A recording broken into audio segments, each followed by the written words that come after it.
சவுக்கு உனக்கு தெரியாத சவுக்கு, டிஎம்கேவும் corrupt ஏடிஎம்கும் corrupt அடிச்சு சொல்லிட்டு இருக்கேன். நான் என்ன சொல்றது, உலகத்துக்கே தெரியும். நீ வேலுமணிக்கு என்ன இன்டர்வியூ எடுத்த? நீ ஏடிஎம் கிட்ட எத்தனை கோடிக்கணக்கான காசை வாங்கிட்டு மாலத்திக்கு வீடு கட்டிட்டு 2 கோடி 4 கோடி அங்க இங்கன்ட்டு நீ பேனாமி சொத்து பத்தி நீ பேசுற. எல்லாமே சொத்துல பாதுகாத்துக்கிறதுக்கு அதுதான் ஒரு அரசியல்வாதி அவருடைய பேர்லயே சொத்துல வாங்க முடியாது. நான் பவர்ல இருக்க வரைக்கும் தான் நீ பயந்து சொத்தை கொடுப்ப. கரெக்டா? எனக்கு அதிகாரம் இல்லைன்னு தெரிஞ்சுச்சுன்னா போயா ஏன் சொத்து அதுன்னு சொல்லிட்டா என்ன பண்றது? எங்க போய் கம்ப்ளைண்ட் பண்ணுவீங்க? உங்க பேனாமி சொத்து வச்சிருப்பாங்க.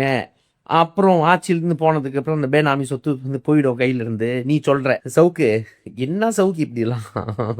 கொஞ்சம் கிரெடிபிலிட்டி வேணும்யா. தேர்தலுக்கு முன்னாடி திரு எடப்பாடி பழனிசாமி மிகப்பெரிய ஆளுமை என்றீர்கள். அதிமுக தான் வெற்றி பெறும் என்றீர்கள். எடப்பாடி பழனிசாமி நல்ல முதலமைச்சராக இருப்பார் என்றீர்கள். தேர்தல் முடிவுகளுக்கு பிறகு நீங்கள் கடுமையாக திரு பழனிசாமி அவர்களை விமர்சனம் செய்து கொண்டிருக்கிறீர்கள். இது சரியா முறையா என்று பல கேள்வி எழுப்புகிறார்கள். இந்த கேள்வி உங்களுக்கும் இருக்கும். நான் ஓப்பனா சொல்றேன், எடப்பாடி பழனிசாமி அவர்களை ஒரு மிகப்பெரிய ஆளுமை என்று எனது நிகழ்ச்சியில் தொடர்ந்து பேசிக் கொண்டிருந்தது நான் இழைத்த மாபெரும் தவறு. நானும் புரிஞ்சுக்கல, கூட இருக்கவங்களும் யார் எடப்பாடி பழனிசாமி என்பதை புரிந்து கொள்ள. இபிஎஸ் கிட்ட எவ்வளவு கோடி வாங்கி இப்படி கவுத்தி விட்டிய மனுஷனை ஏடிஎம்கே எம்எல்ஏ மோசமான ஆளா இருப்பியா? எடப்பாடிக்கு இவங்க எம்எல்ஏ தாவைக்காக போனாங்க பாருங்க, அவன் மேல கூட கோவமா இருக்காது. உன்னை உருவாக்கி விட்டா இருப்பாரு கோடி கணக்கா கொடுத்து. என்ன காண்டுல இருப்பாரு மனுஷன். பாவையோ இப்படியா வச்சு செய்வேன். ஆனா ஒரு விதத்துல நல்லதுதான், மக்கள் காசு தானே, வாங்கிக்கோ நீ வாங்கிக்கோ, அதுல என்ன இருக்கு.